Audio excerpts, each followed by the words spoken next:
Baik,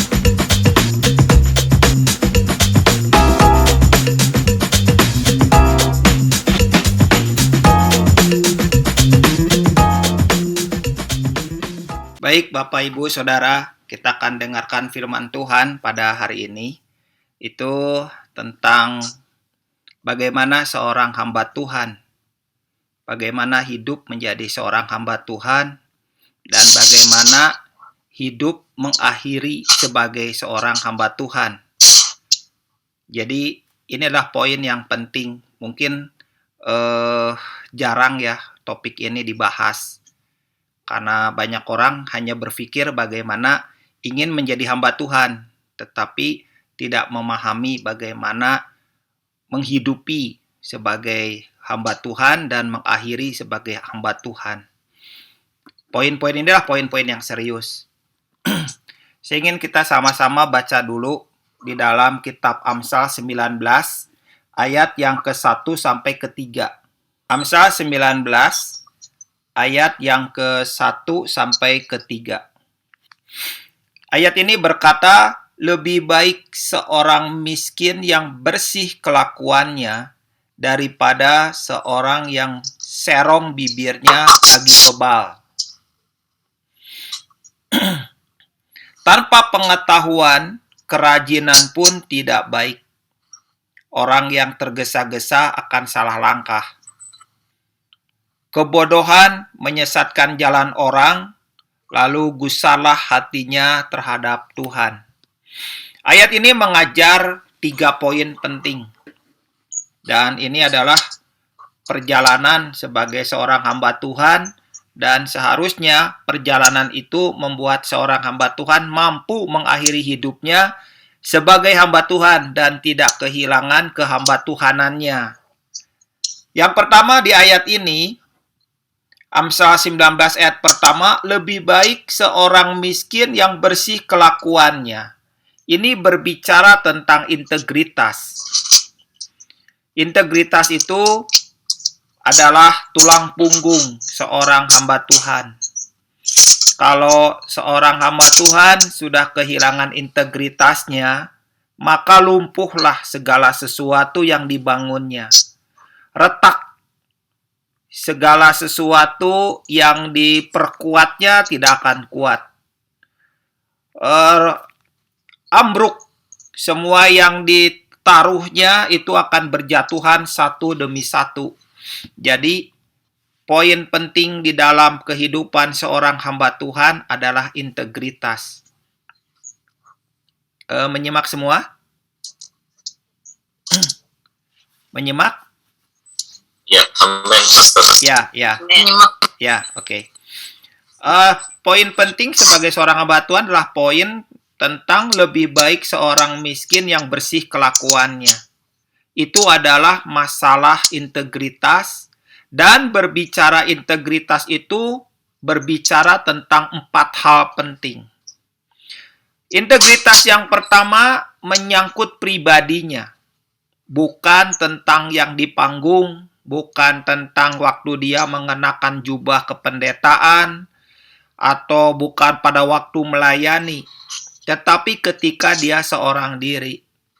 Apakah dia menjadi seorang diri, tidak ada siapapun yang melihatnya, tidak ada siapapun yang mengenalinya, maka kehamba Tuhanannya itu tetap berjalan atau tidak.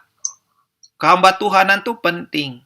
Karena itu, seorang mengenal kita itu bukan jabatan kita, bukan jubah kita, bukan skill kita, bukan pengajaran kita, tapi orang mengenal kita karena hidup kita, karena hati kita, karena integritas kita. Jadi kalau kita nggak mempunyai integritas lagi sebagai seorang hamba Tuhan, ada perbedaan di depan dan di belakang, ada perbedaan yang diomongkan dengan yang di dalam hati, maka runtuh kehamba Tuhanannya itu. Saya melihat bagaimana Tuhan ya melihat hidupnya Daud ketika dia mendengar bahwa Saul itu meninggal. Ada satu hal yang ajaib di situ sebenarnya, sebuah pelajaran penting buat saya. Kesedihannya Daud pada waktu itu adalah kesedihan yang sebenarnya, Bukan di depannya dia menampilkan kesedihan atau sandiwara supaya orang memelas gitu kan. Tetapi dalam hatinya, nah lo, saingan gua mati. Nah, nggak begitu. Di dalam dan di luar sama. Kalau dia bersedih, memang dalamnya sedih. Bukan di luarnya sedih, dalamnya bersukacita. Atau mungkin kita bisa begini, waktu kita mendengar orang lain bercerita, maka hati kita itu mengadili, hati kita mengejek. Nah, itu juga salah. Di sini adalah integritas berkaitan dengan kebenaran dan kekudusan. Jadi, setiap kali kita hidup dengan integritas, itu berbicara tentang kebenaran dan kekudusan dalam hati kita. Terlepas orang lain melihat atau tidak, orang lain mengenali atau tidak, orang lain memergoki atau tidak, tapi dalam hati kita itu harus membangun dengan dua bagian tadi, kebenaran dan kekudusan. Jadi kalau saya mendengar ada orang lain mengata-ngatai si A, saya diam. Saya tetap mengecek hati saya. Saya tetap tidak mau mengadili, saya tidak mau berkata-kata dalam hati, saya tidak mau nyukurin gitu. Kalau ada orang yang celaka, saya enggak. Saya tetap diam, saya tetap pegang hati saya supaya tidak bergerak dan tidak bergetar. Kenapa? Karena itu adalah integritas hati. Itu adalah satu bagian yang membuat seseorang tetap menjadi hamba Tuhan. Tapi kalau hati kita sudah mulai salah, makanya seperti tadi, daripada seorang yang serong bibirnya lagi bebal. Nah, di sini dikatakan, kenapa ada seorang yang serong bibirnya lagi bebal, itu pasti dalamnya sudah retak, dalamnya sudah berantakan. Jadi kalau kita tahu ada orang yang mulutnya itu serong, serong itu artinya di depan dan di belakang beda. Yang dikatakan dengan di hatinya beda. Nah, itu serong. Jadi di situ artinya itu kalau mulutnya sudah dikategorikan sebagai orang yang berbibir serong, pasti berantakan di dalamnya. Karena semua tuh berangkat dari hati. Mungkin ada orang mulutnya rapih, diam, nggak ngomong apa-apa, tapi hatinya berantakan. Hatinya selalu ngomong-ngomongin, selalu ngata-ngatain. Kalau dia duduk sebagai jemaat, dia lihat tuh Pak Andreas khotbahnya kok kayak gitu sih. Wah, itu dasinya panjang sebelah, itu dasinya mencong-mencong. Nah, dia langsung dikatakan, dia udah nggak ngomong, dia rapi. Dia nggak berkata sepatah kata pun, tapi hatinya selalu mengata-ngatai. Masa khotbah sambil minum kayak gitu? Tuh lihat mic-nya, cara megang mic-nya. Dia apapun saja yang dikerjak di depan, apa saja yang dilihat itu akan akan dikata-katai, tapi hanya dalam hati. Nah, itu lambat laun orang-orang yang begitu, itu lama-lama mulutnya serong. Mulutnya akan keluar. Kalau sekarang ada jemaat yang mulutnya sudah berantakan, pasti hatinya lebih dulu berantakan. Gak ada orang yang mulutnya rapi, hatinya mulutnya rapi, tapi dalamnya itu berantakan, lalu mulutnya tidak rapi, hatinya rapi. Gak ada. Gitu kan?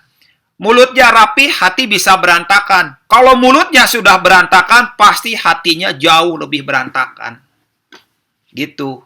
Makanya kalau saya mendengar ada orang yang bercerita atau apa, saya selalu diam, saya selalu berkata-kata. Sebelumnya selalu saya punya problem seperti kebanyakan orang. Hati saya selalu mengata-ngatai. Hati saya selalu salah. Dan itu Roh Kudus berkali-kali tegur saya. Sampai akhirnya Roh Kudus itu tegur saya ketika bahkan waktu itu lagi khotbah di sebuah retreat. Di situ saya sepertinya merasakan satu kepedihan yang kuat ketika sepertinya saya lagi bergaya sebagai seorang pembicara, nggak ngikutin aluran Roh Kudus, pengen tampil gaya, pengen mencuri kemuliaan untuk diri saya sendiri sebagai orang yang keren, jago, dan sebagainya. Tapi hari itu ada satu hal yang sepertinya Roh Kudus betul-betul sedih banget dan kesedihan itu saya rasakan sampai akhirnya saya berhenti, tidak khotbah, saya diam dan saya menangis di tengah-tengah khotbah saya. Itu pelajaran-pelajaran seperti itu. Atau beberapa kali ketika saya ngobrol sama seorang teman, lagi ngomong-ngomong gitu, saya langsung menembalinya. Ketika saya lagi ngomong, saya rasakan Roh Kudus berkata dalam hati saya jadi berhenti, saya nggak mau melanjutkan perkataan. Dan itu juga Roh Kudus langsung tegur, teman saya katakan, loh kenapa berhenti? Ayo lanjutin. Nggak, saya nggak berani melanjutkan. Juga ada pernah satu kali Tuhan juga tegur saya ketika ada seorang jemaat datang kepada saya di satu gereja, dan saya bercerita tentang gereja A dan gereja B. Dia ada di gereja A. Saya cerita tentang gereja B gitu kan. Tapi begitu saya lagi cerita tentang gereja B seperti itu, Roh Kudus juga mengatakan sesuatu dan saya nggak berani berkata apa-apa lagi. Saya diam, hati saya menangis, dan teman saya menunggu, tapi saya katakan saya nggak mau lanjutkan. Tuhan sudah tegur saya. Nah, ini poin itu penting di sini. Hati dan mulut tuh erat kaitannya. Jadi kalau bicara ayat yang pertama, lebih baik seorang miskin yang bersih kelakuannya, pentingnya adalah bersih kelakuannya, integritas. Bagian B-nya dikatakan daripada seorang yang serong bibirnya. Itu menunjukkan bahwa integritas itu sangat erat berkaitan dengan bibir kita. Dan bibir itu dibangun atau merupakan ungkapan dari hati kita. Jadi hati itu harus rapi. Hati kita harus terbangun dengan baik. Nggak boleh sembarangan, nggak boleh menghakimi, nggak boleh mengadili. Jadi kalau ada orang lain yang mengatakan sesuatu, hati saya tetap harus netral, harus teduh, nggak boleh melenceng, nggak sembarangan. Nah, itu berbicara tentang integritas yang dibangun dari dalam hati. Atau ada bagian-bagian yang lain, misalnya kalau lagi jalan-jalan di mall, karena saya ini anak mall, senang di mall. Hampir tiap hari saya nge-mall karena meeting dan sebagainya. Dan kalau lagi jalan-jalan gitu, saya suka cari ide gitu kan. Di situ ada beberapa pakaian, misalnya dari gantungan baju itu jatuh. Saya bisa melewatinya, kan bukan urusan saya gitu. Tetapi hati saya juga mendorong bahwa nggak gitu kayaknya, nggak begitu. Akhirnya saya harus mundur dan saya mengambil pakaian yang jatuh dan membetulkannya, walaupun yang menjatuhkannya bukan saya. Dan satu kali ya, ini pengalaman yang bagus sekali. Terakhir, sebelum PPKM, waktu itu saya lagi keluar dari parkir, langsung masuk ke mall, menuju ke Starbucks, kan mau meeting. Pada waktu itu ada satu barang yang jatuh. Saya berjalan, dan dari jauh saya lihat barang itu jatuh. Dan pada waktu itu, nggak ada satupun yang lihat, tapi saya sendiri yang lihat. Dan pada waktu itu, akhirnya saya mengambilnya, dan saya menaruhkannya dengan benar. Dan pada waktu itu aneh, SPG tiba-tiba muncul dan berkata, terima kasih Pak. Jadi mungkin di situ tuh dilihat. Begitu saya berjalan dari mall menuju ke lorong, ke tempat Starbucks, tempat kami berkumpul. Di situ Roh Kudus mengatakan, Bapakmu yang di tempat yang tersembunyi memperhatikan hidupmu. Nah, disitulah saya mengerti bagaimana lebih baik seorang miskin yang bersih kelakuannya, berintegritas, menjaga hidup benar, menjaga hidup dalam kekudusan, daripada seorang yang serong bibirnya lagi bebal. Jadi, kalau saudara punya jemaat yang mulutnya serong, harusnya satu orang serong ini bisa menyebabkan 10 orang serong bibirnya. Kalau 10 orang mulutnya berantakan, serong bibir, itu akan menyebabkan 100 orang mulutnya akan serong sama-sama. Dan itu menular dari anak kecil sampai orang dewasa akan punya mulut seperti itu.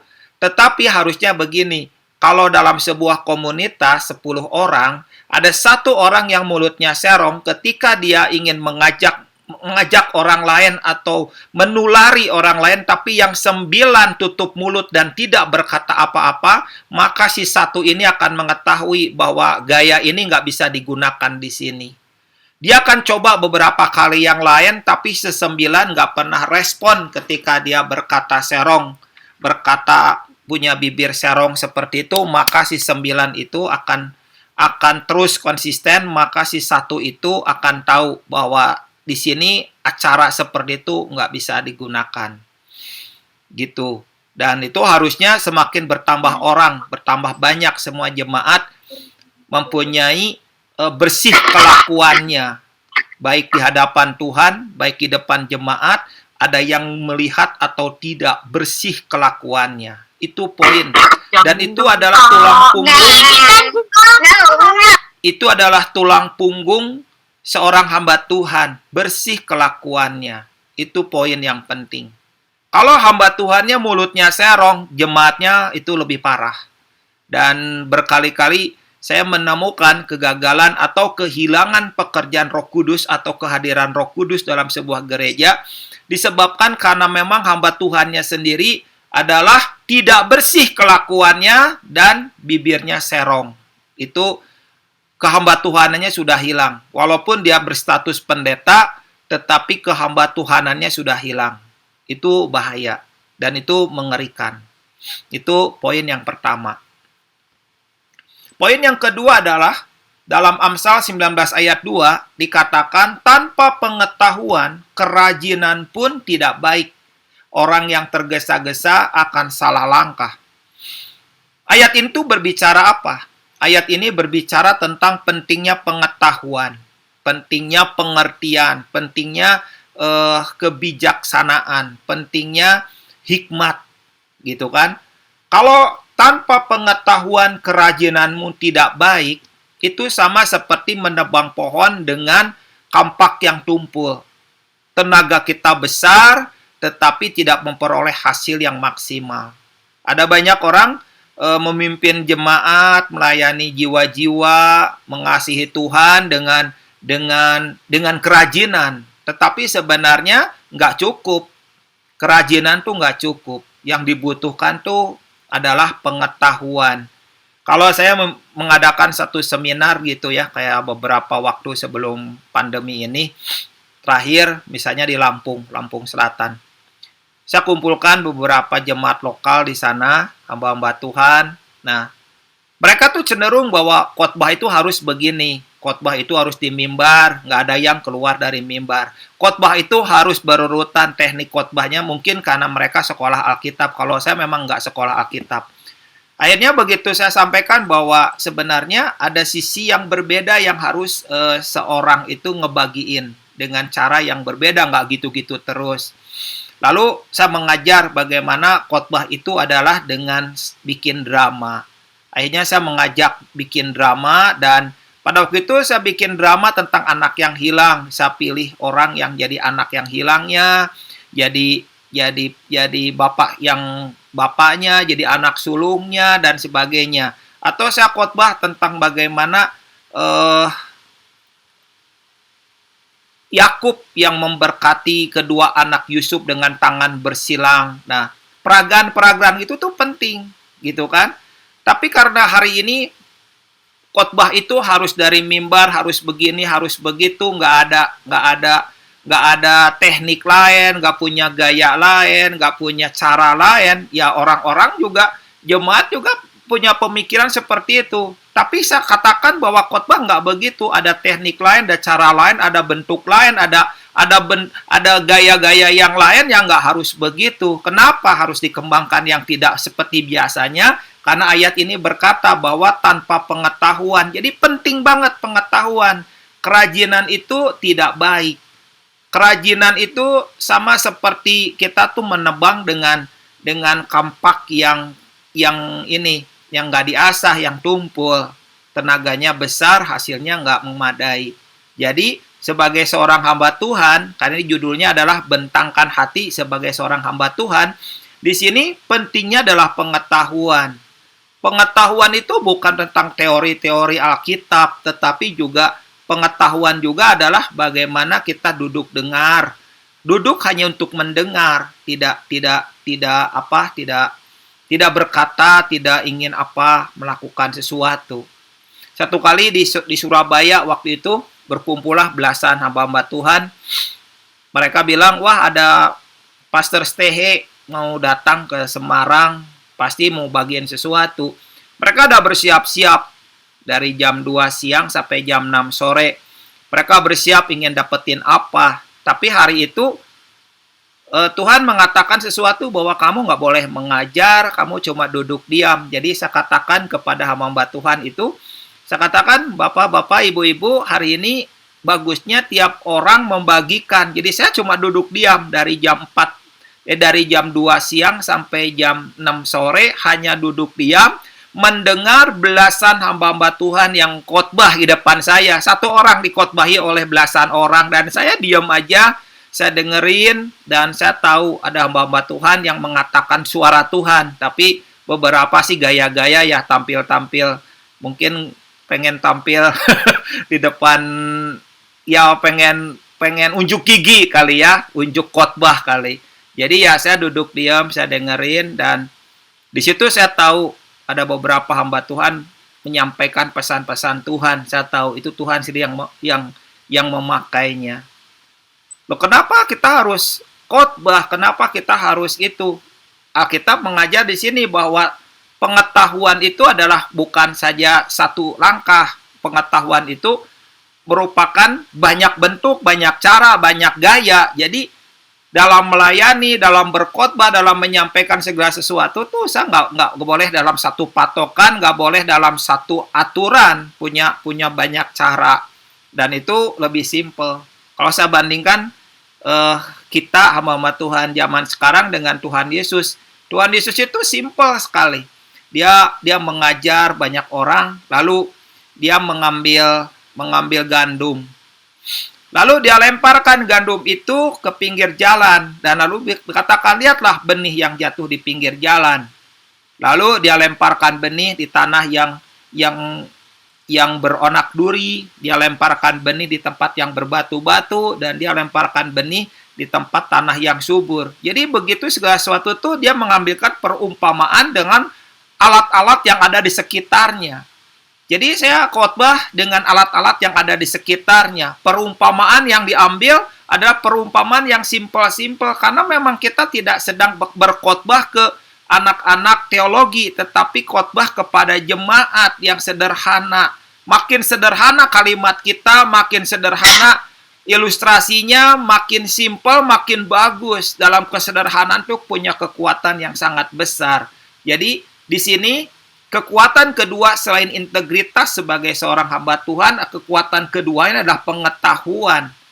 Dan itulah dikatakan tanpa pengetahuan kerajinanmu tidak baik. Orang yang tergesa-gesa akan salah langkah. Poin ketiga adalah kebodohan. Ayat 3. Amsal 19 ayat 3. Kebodohan menyesatkan jalan orang. Lalu gusarlah hatinya terhadap Tuhan.